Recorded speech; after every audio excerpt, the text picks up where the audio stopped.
Revenge on a Psychopath. Please don't feed the psychopaths. Written by Skylar. The link will be posted again in the video description. I'm reading articles about psychopathy that I believe are of extreme importance.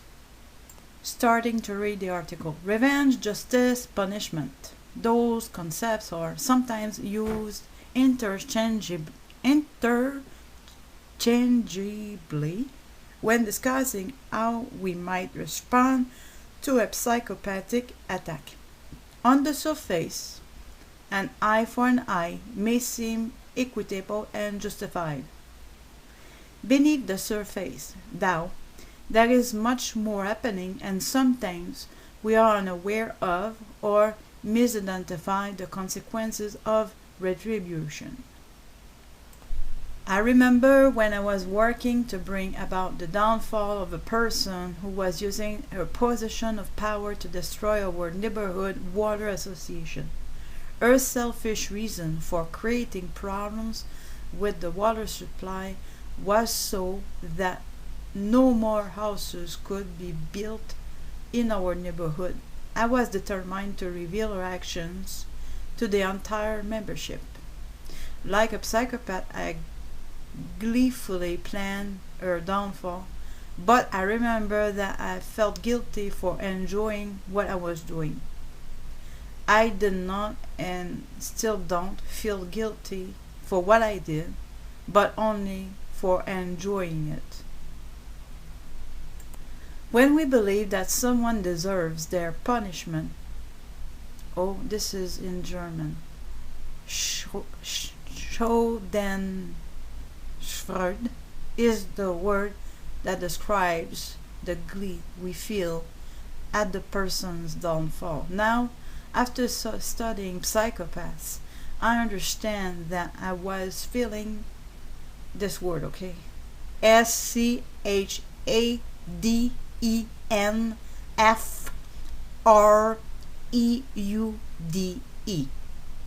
But the other feeling I was having was not guilt, it was slime. By feeling satisfaction at someone else's demise, I had become like them and marred myself with shameful slime, but I misidentified it as guilt.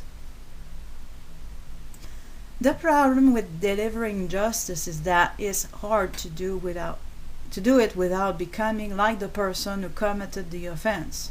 Consider that an eye for an eye is a mirroring of the offense. Even worse, it is a mirroring of the emotional and mental condition that caused the offense to begin with. Anger and vengeance. Mirroring is what allows us to feel empathy, but it is also what allows us to feel slimed. When we mirror someone's actions, we begin to feel that it is what's like to be them. This was always the psychopath's intent. They want us to become like they are, a shameful lack of being, anger or vengeance. That is what they slime us with. So, if we must avoid mirroring the psychopath by seeking revenge or justice, what are our options? Truths and consequences. The psychopath uses lies and deceit to victimize others, and then they wear a 180-degree mask of innocence. They do evil and they hide what they've done under a lie. Whenever possible, I think we need to shine a light on the psychopathic behavior, not in order to punish the psychopath, but to limit their power to hurt others. Truth creates its own consequences. Just making my personal comments is that there were people out there that they were misjudging my intentions, like they would be able to be in my mind and my heart, and it's anyways, I don't want to say more, but that should indicate the fact that I'm reading this article that I really appreciated. That should indicate what my intentions were. But anyways, I just need the approval of God and people who are following Jesus Christ, really following Jesus Christ, not just calling themselves Christians. Okay, I will reread the paragraph I just read because I think it is very important.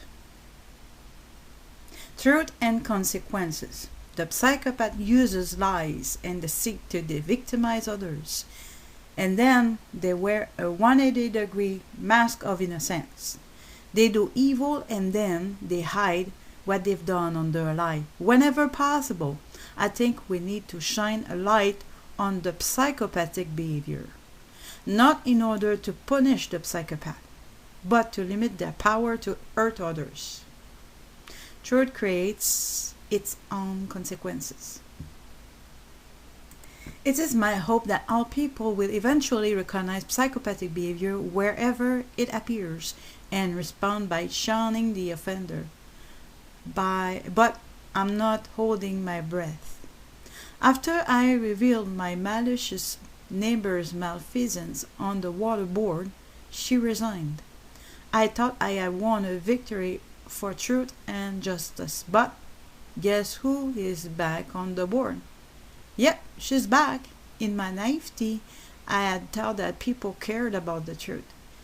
They had all thanked me and congratulated me for my perseverance and hard work in finding out the truth. What I'm realizing now is that more than truth, people want an easy life.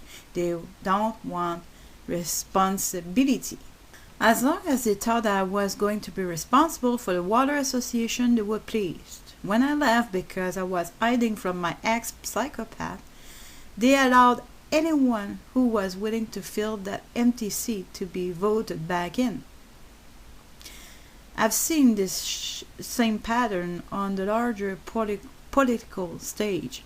An elected official conducts himself in an egregious manner and is removed from office, but only a few years after we find out when they are once again elected for office somewhere nearby. Blip, blip, blip. I think there are two reasons for this response by the public. First, many people don't understand the dysfunction that motivated the bad behavior in the first place, so they assume it won't happen again. Very much like the way I forgave my psychopath over and over for his bad behavior before I knew that he was. The second reason is that there are also many people with the same dysfunction, and they approve of the bad behavior and look forward to being entertained by round two or more of the same. As my friend likes to say, second verse same as the first. A little bit louder and a little bit worse. I no longer believe that we can win against an individual psychopath by trying to punish or reform them. Oh no, my personal comments, don't try to reform them. Only God can.